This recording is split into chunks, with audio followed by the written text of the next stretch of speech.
Përshëndetje të dashur shikues, mirë se keni ardhur në podcastin e radhës në rrëfimi juaj Zgjedhje 2025. Sot kam nderin të kem një kandidate e cila vjen nga Partia Demokratike, bëhet fjalë për zonjën Elsa Gega. Zonja Gega, faleminderit që pranuat të ishit pjesë e këtij podcasti. Faleminderit ju që më ftuat të jem pjesë e juaja në këtë mbasdite. Zonja Elsa vjen nga një eksperiencë tepër e madhe, bëhet fjalë për 25 vitesh në Fakultetin e Biznesit dhe Drejtësisë të Universitetit Aleksandër Xhuvani të qytetit Elbasanit dhe për 20 vitesh është antare e Partisë Demokratike, një ndjenjë kjo e cila buron dhe nga babai i saj, i cili ka qenë një nga personat në të cilën është krijuar dega e Partisë Demokratike në qytetin e Cerrikut. Zonja Gega, si shikohet fushata aktualisht? Rreth parë njëherë ishte një emocion teksa përmendi babain tim, i cili ka ndruar jetë dhe për mua është prezenca ime. Në këtë fushat, për mua është një ndjenjë shumë e fortë. Është hera e parë që jam në vit parë, gjithkohon kam qenë prapavit duke ndihmuar kandidatët për deputet, kësaj radhe vendosa që të jem unë pjesë e saj. Fushata shikohet shumë me entuziaste, shikohen nga njerëz që na presin, por të cilët shpeshherë presin dhe nuk mund të flasin dot nga frika. Janë në ankth të papar për të ardhur ajo ditë 11 maj dhe më pas dita e fitores për ta bërë këtë Shqipëri ndryshe, t'i kthehet dinjiteti. Si shikohet, do të thoya juve keni punuar për një kohë të gjatë për kandidatë të ndryshëm në fushata të shumta të Partisë Demokratike, ndërsa sot jeni vetë kandidate. A ndryshon ritmi? Po, ritmi ndryshon sepse duke qenë vetë në vit të parë, je ti që je përgjegjëse për gjithçka. Por ajo që të bën të ndjesh akoma më shumë në presion është fakti që ti je përballë njerëzve. Je përdit përballë atyre njerëzve të cilët kanë nevojë për ty. Je përballë atyre njerëzve që ty të shohin si shpresën e tyre. Dhe mbi të gjitha, je përgjegjëse për fatin e të ardhmes, për fatin e të rinjve. Cila ishte arsyeja që ju bindi që të ishit pjesë e kësaj gare? Vajzat e mia. Vajzat e mia janë vogla tani, po për mua përfaqësojnë të ardhmen. Do doja që ato të rriteshin pikërisht në një qytet ku e ardhmja të kishte shpresë. Do doja që të rriteshin në një vend ku njerëzit të respektohen dhe do doja që të rriteshin të sigurta. Kjo ishte një ndër arsyet më të forta që mua më bërit për merrja pjesë në këtë garë. Se i takon rolit tuaj si një nën apo dhe një bashkëshorte, sa e vështirë është ndash Elsën nga fushata e vazhdueshme me qytetarët për të dëgjuar problematikat e shumta të tyre dhe nga ana tjetër të jesh dhe një nën në familje të cilët duhet të jesh çdo moment për familjen? Në këto momente gjatë kësaj fushate kjo është gjëja më e vështirë që kam. Është më e vështira sepse zemra ime gjithë kohës është me vajzat. Më duhet të zgjohem herët në mëngjes, të kujdesem për to, të çoj nëpër kopshte dhe më pas ditën e merr vrulli, e marrin takimet termder, e marrin njerëzit që kanë nevojë të flasin me ne. Dhe vonë, shumë vonë, më takon të rikthehem. A mund të ndaj jetën time? Nuk e di, unë gjithkohon kam pas një jetë të vrullshme, për hir të profesionit, për hir të punës, për hir të biznesit. Ndoshta atë kohë që mund t'i kushtoja punës, tashmë ma merr takimet. Por ajo që nuk doja të humbja kohë, është koha me vajzat. Është koha më e bukur që një nën mund të ketë dhe çdo nën mund të kuptojë. Është një kohë të cilës ndoshta po ja humb në këto momente, po jam e sigurt që nëse ne vim në pushtet, dhe për këto jam e sigurt që të vim në pushtet, ato vajza do ta meritojnë atë kohë. Sa e rëndësishme është familja për Partinë Demokratike? Shumë. Gjithçka. Besoj e keni kuptuar që në çdo moment familja ka qenë qendra. E keni kuptuar që për ne koncepti familje është i shenjtë. Familja nuk është rruga. Familja nuk janë fjalët. Familja është gjithçka, është jeta, është ndjenja. Shikojmë që Partia Demokratike ka pasur shumë vëteja, jo vetëm me kundërshtarët, por dhe mes vetes. Lidhur me grindjet e fundit që janë krijuar para disa kohësh dhe demokratët në qytetin e Elbasanit e kanë pasur tepër të vështirë, pasi shumica e tyre për shkak të mendimeve apo të bindjeve politike filluan dhe grindjet midis tyre, por sot si janë demokratët në qytetin e Elbasanit? A janë të bashkuar të gjithë për një qëllim? Shikon, pjesa e grindjeve janë parë, janë mediatike, dhe mund të themi që kanë pasur një zanafil nga një lider, që dikur ishte lideri i gjithë demokratëve, sot është lideri i disa personave që mbron një interes shumë të vogël. Çfarë shikoj unë në Elbasan? Shikoj që demokratët janë të prirur t'i besojnë Partisë Demokratike. Janë të prirur t'i besojnë Sali Berishës si lider. Janë të prirur t'na besojnë pikërisht kësaj aleance që ne kemi. Është e vështirë po.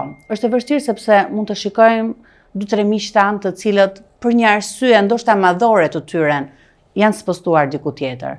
Po jam e sigurt që edhe ato e dinë që votën datë 11 maj duhet të jetë për Partinë Demokratike. Është një përgjegjësi shumë e madhe. Unë akoma nuk jam përfaqësuese e qytetit, do ta uroja që të isha një e tillë dhe i kërkoj mbështetjen të gjithëve, por është një përgjegjësi e madhe sepse Elbasani ka qenë qyteti i kulturës. Dhe është qyteti i kulturës. Ka qenë qyteti i dijes. Ka qenë qyteti që ka pasur gjëra të bukura. Po, kemi pasur dhe metalurgji që gjithkohon ka qenë një damk për ne. U mbyll metalurgjia, çfarë na dhanë?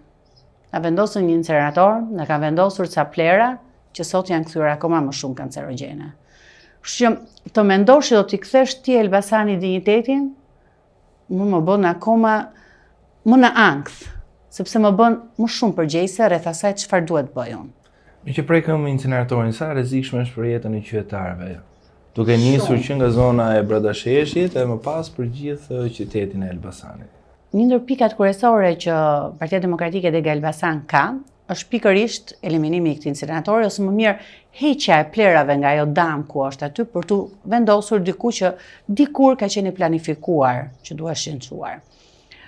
Sa e dëmshme është, unë nuk jam kemiste, por më besoni, mjafton që në një moment të vogël ti të kalosh aty kur ato plera digjen, arrin të kuptosh që metalurgjia ka qenë shumë e vogël në plerat kimik që ajo përhapte, në midis tymit, tek njerëzit, dhe sa janë plerat sot. Më lër të citoj diçka. Dikur kishim plera që digjeshin në një vend tjetër, por ishin pak, ishin plerat e Elbasanit. Sot janë 7 bashki të cilat derdhin plerat aty. Imagjinoni çfarë ndodh me Elbasanin. Cili ka qenë një nga personat që të kanë mbështetur më shumë, që në fillimet? Nuk ka qenë persona, ka qenë familja. Mendoj që nëse dikush do të hedhi hapa të sigurt drejt fushatës, ajo është familja. Kur ke një familje që të mbështet, është gjë më e mirë, je më e sigurt. Sepse familja, miqt, të ngushtë, të afërmit, janë ato që në momentet e tua më të vështira, kur ti ndoshta thua po ç'mudesh, po pse, ato të kujtojnë që cila ka qenë ajo arsyeja fillestare që ty të bëri të futesh në këtë fushat. Më lër vetëm të citoj diçka, them, duhet largohemi, incineratori nuk ka lidhje me politikën. Fare. Fare, ka lidhje me njerëzit e Elbasanit. Ne paguajmë taksa edhe sot që incineratori nuk punon, që nuk është vënë asnjëherë në punë. Pra paguajmë taksa. Qytetarët e Elbasanit për ditë paguajmë për çfarë? Për të marrë helme, se asnjë gjë tjetër nuk ndodh. Do doja ta mshoja shumë fort sepse ndoshta njerëzit nuk e kuptojnë se çfarë po ndodh realisht. Nuk është politike. Nuk jam unë Elsa si PD. Jam Elsa si një nën. Që po ju drejtohem dhe po ju them, paguajmë taksa, po na rjepim për të na dhënë pikërisht kancer. Si shikoni menaxhimin e Bashkisë së Elbasanit këto 2 vite? Menaxhimin e kujt? Situatës tërësi. Mua më vjen keq, nuk do doja kurse si që shikoja 3D në Elbasan. Kur shikoj 3D në Elbasan do të thotë që jemi shumë keq. Pse ekziston një 3D në Elbasan? Po, prit, më lër të mendoha, aty te Adam ka e famshme e plerave, më duket sikur do bëhesh Formula 1. Pikërisht, Elbasani ka nevojë për Formula 1, no? Me mendoni ku jemi? Është 3D. janë ca shina treni të cilat nuk di në ekziston, po çfarë kemi tek ato shina treni? Do na bëhet një tren i cili do na lidhi me Shkupin. Po Elbasani? Rrugë të pashtruara, më besoni i kam shkelur dhe ku do njerëzit më thonin rrugë, ku janë rrugët? Dhe realisht, jemi në Elbasan. Nuk po flas në rrethinat, në qytetin e Elbasanit, brenda Vijës Verdh, ka rrugë të pashtruara. Ka plera të hedhura gjithandej. Dhe ne çfarë presim? Ne presim të shkojmë me një tren ekspres në Prishtinë. Të bëjmë Formula 1 në Elbasan. E shumë pralla të tjera që me thënë të drejtën nuk do doja t'i prekja. Si i mendojnë qytetarët e Elbasanit ku shikojnë këto premtime, sidomos ato të zonave rurale, themi kështu që janë në gjendje shumë të rëndë të infrastrukturës rrugore, që kanë qenë prej vitesh, themi kështu, siç është zona e Labinotit Mal, që është me sa informacione që kam unë, fshati Benësh i pabanueshëm, mund të quhesh një fshat fantazm, sepse nuk ka asnjë banor në të. E ti çfarë ndodh? Ndodh që njerëzit janë koshient. Janë koshient që nuk ka rrugë, nuk ka infrastrukturë. Por nuk e di pse brenda tyre akoma nuk ka nisur ai shpërthimi. Nuk ka nisur shpërthimi se këto njerëz duhet të shikojnë çfarë i mungon. Nuk i mungon thjesht rruga, i mungon familja. Ka, me keqardhje them, ka prindër që nuk kanë fëmijët e tyre. Sepse i kanë ikur për papunësi. Kështu ti mendon që çfarë do thojmë për rrugët, uroj që Elbasani t'i thotë stop. Stop sepse nuk mundemi dot më të jetojmë kështu. Cilët janë tri prioritetet e juaja në këtë fushat? Atëherë, prioriteti i parë janë plerat. I dyti është ai bypassi i famshëm që asnjëherë nuk është bërë, sepse ju e dini shumë mirë si Elbasan dhe që jeni që kur vim këtu e premtja dhe e diela është një tmerr i papar. Të gjitha makinat që mblidhen në një pikë dhe kemi kilometra dhe kilometra makina të cilat bllokojnë trafik. Nuk është menduar ndonjëherë. Dhe gjitha kjo për çfarë? Për disa kilometra rrugë që mund të bënte ai në një bypass për të bërë lidhjen deri në fund. Partia Demokratike e nisi. Ne dihet që u hap tuneli dhe ishte një premtim i dhënë dhe i mbajtur nga zoti Berisha. Ju lutem, duhet të bëjmë pikërisht këtë, bypassin. Dhe jam e sigurt që kjo është një ndër prioritetet e tjera që qeveria e ardhshme do ketë. Dhe i treti është turizmi. Unë jam shoh shumë fort turizmit. Juve duket e çuditshme dhe kur si zysh marketingu që jam bërë një aktivitet me të rinjtë e mi për turizmin, dhe shpeshherë më thoshin, po çfarë turizmi? Elbasani turizëm? Po. Elbasani ka turizmin më të bukur. Ka turizmin kulturor, por jo vetëm. Pse i takon ruajtjes së trashëgimisë kulturore? Sa e vështirë është kjo që ta rikthesh edhe një herë në dobi dhe t'ju ashesësh turistëve, sidomos atyre të huaj? Është e vështirë. Është e vështirë sepse do duhet t'i kthehemi disa gjëra shumë të çmuara që kishte Elbasani.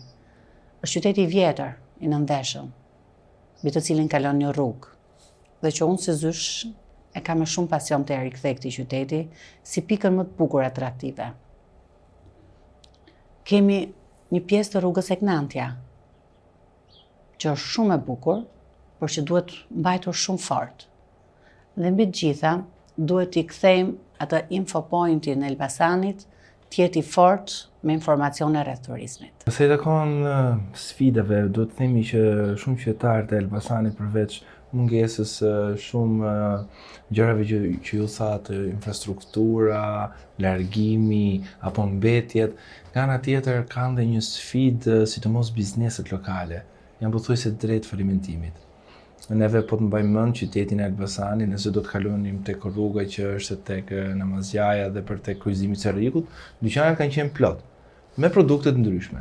Ndërsa sot shumica e tyre janë vënë jepet me qara ose shitet dhe qepenet janë mbyllur. E njëjta gjë ndodh edhe tek tregu që është pak më poshtë, që është tregu i rrobave, që është pranë stacionit të madh të autobuseve. Si e shikoni, cili do të jenë hapat e juaja për t'ju ardhur në ndihmë biznesit të vogël? Këto nuk janë hapat e mia si Elsi, janë hapat Partisë Demokratike. Ju e dini që Partia Demokratike ka ardhur me një program të përcaktuar perfekt. Dhe një ndër to janë bizneset. Ju e dini që taksa 10% do ndihmonte bizneset, por jo vetëm kaq. Bizneset e vogla do kenë 6 lek energjinë elektrike. Bizneset e vogla do tatohen më pak. Çfarë do të bëjnë këto? Do bëjnë që bizneset të hapen. Do bëjnë që do na vinë emigrant, përsa kohë që ne do t'i themi që brenda 5 viteve ke 0 taks nëse ti hap një biznes. Po ndoshta ato gratë të cilat punojnë nga shtëpia, sepse nuk kanë mundësi më të paguajnë qiran, duke ditur që si gra sipërmarrëse brenda vitit të parë, ato e kanë 0% atin fitimin. Apo nëse punësojnë gra të tjera, ka një subvencion 6 mujor nga shteti për sigurimet shoqërore për vete dhe për vajzat që punojnë. Jam pak, më beson si një biznesmene, sepse kam dhënë një biznes timin voglën, e di shumë mirë që jam pak. Por është një fillim shumë i mbar për të ecur, sepse kjo do na bënte më të ndërgjegjshëm që ne të ecnim në këtë vend. Sa i takon me qenë se prekët dhe fuqinë e zonjave, sa të rëndësishme janë zonjat, vajzat në Partinë Demokratike? Shumë. Atëherë, duhet të them këtë, ndryshe, nuk do të bëj asnjë lloj krahasimi mes një lloj parti, por ne në Partinë Demokratike besojmë në meritokraci, që do të thotë një zonjë duhet jetë e aftë ta marrë atë vend. Çfarë bën ato të aftë? Do ta bëjt aftë artikulimi. Pastaj një ndër paketat që ne kemi janë gratë. Nuk është 30% që e bën një grua të aftë, po është mënyra se si ajo përqaset me njerëzit.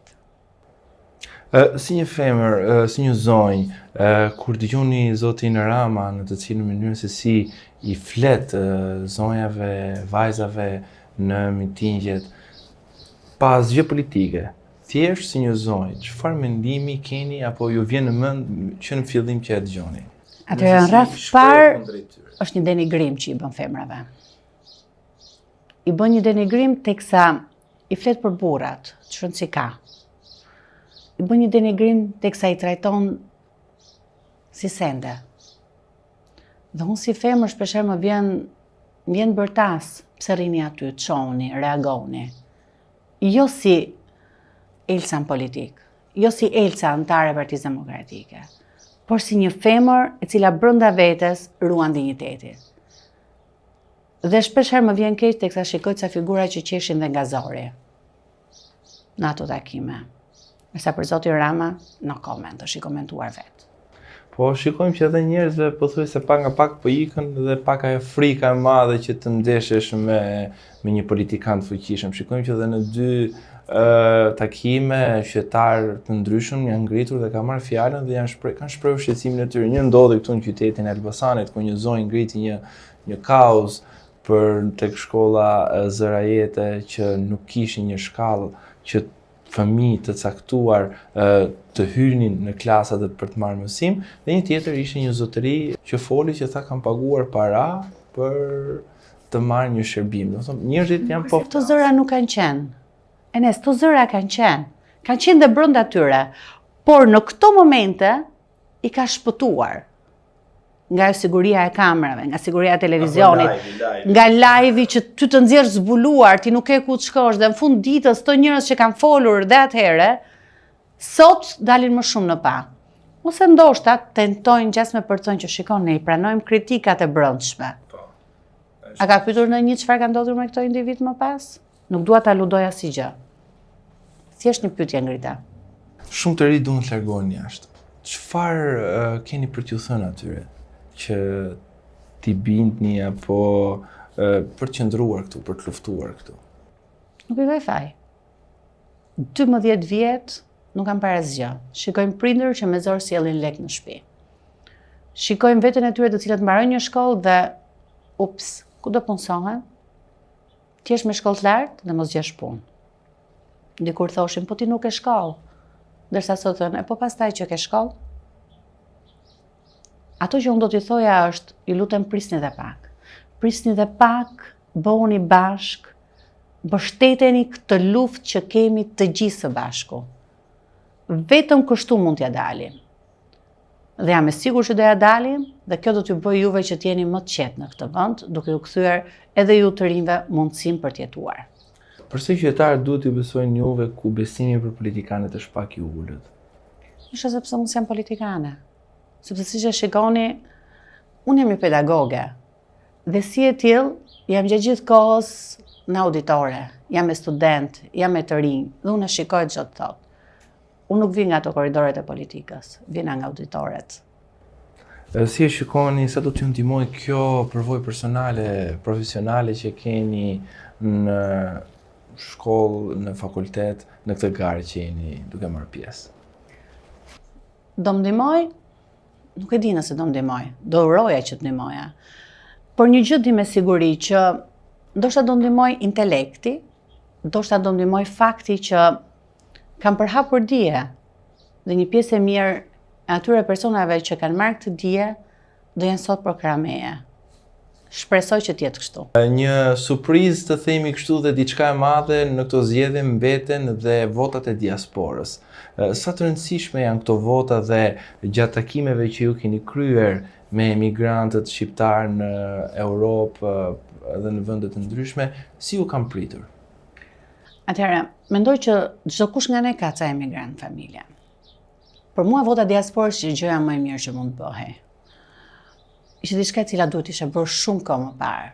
Ndoshta teknikalitetet deri në marrjen e votës, disa njerëz i bën dhe skeptik. Është hera e parë, prova. Por ajo çfarë unë kam vënë në çfarë lloj takimi që kam bërë në Itali, sepse atje isha më shumë e përqendruar në takimet e mia, kam parë njerëz që thoshin faleminderit që po na jepni të drejtën e votës. Faleminderit që dhe ne do kontribuojmë për atë arsye pse jemi larguar. Ishin njerëz të cilët ishin të gatshëm, ndoshta edhe të vinin vetë, që të votonin për të bërë këtë ndryshimi. I shikoja entuziast është pak të themi. Kam parë salla të mbushura plot. Kam parë salla që na duar trokisnin dhe që na jepnin më shumë shpresë ato, se sa ishim ne teksa i jepnim atyre. Unë uroj realisht që ato vota të shkojnë ashtu siç janë, dhe jam e sigurt që do ndodhi kjo, sepse njerëzit me zor presin ndryshimin. Nëse do t'ju jepje një mesazh dëgjuesve, të cilët mendojnë që t'ju japin votën juve, me çfarë do ta mbushje vetëm me një fjali? Do t'ju kërkoja që të besoni tek unë. Besoni tek unë sepse unë besoj që Shqipëria duhet ndryshoj, që Elbasani duhet ndryshoj. Zonja Elsa, cili është numri juaj që dhe qytetarët ta kenë më të lehtë për ta parë? Votoni numër 1. Votoni numër 1, Partinë Demokratike dhe Aleancën, dhe unë jam renditur e 4-ta, Elsa Gega. Zonja Gega, këtë fushat, kuj do t'ja dedikoje? Familjes dhe në veçanti babait tim të ndjerë. Ai ka qenë gjithkohon forca ime dhe ka qenë dëshirat e tij që unë t'isha pjesë e këtyre fushate. Zonja Gega, ju falenderoj të masi që ishit pjesë e këtij podcasti. Shpresoj që kjo luftë që jeni duke kryer dhe kjo garë të shpërblet në fund me një mandat deputeti në Parlamentin Shqiptar dhe të jeni një zë i fuqishëm për qytetarët e Elbasanit, duke ju uruar shumë suksese dhe këtu të dashur shikues mbyllet podcasti i radhës në rrëfimi juaj zgjedhje 2025. Ne do të dëgjohemi sërish së bashku me një kandidat tjetër, deri atëherë bashkëmirupafshim. Enis, ne pedagogët nuk lejojmë askënd që të na mbylli fjalim para nesh. Kështu që do doja ta mbyllja unë duke ju thënë, të nderuar, ju lutem, votoni numër 1, votoni Partinë Demokratike, është momenti që të gjithë së bashku t'i japim një dorë njëri tjetrit për të qenë përpara. Faleminderit.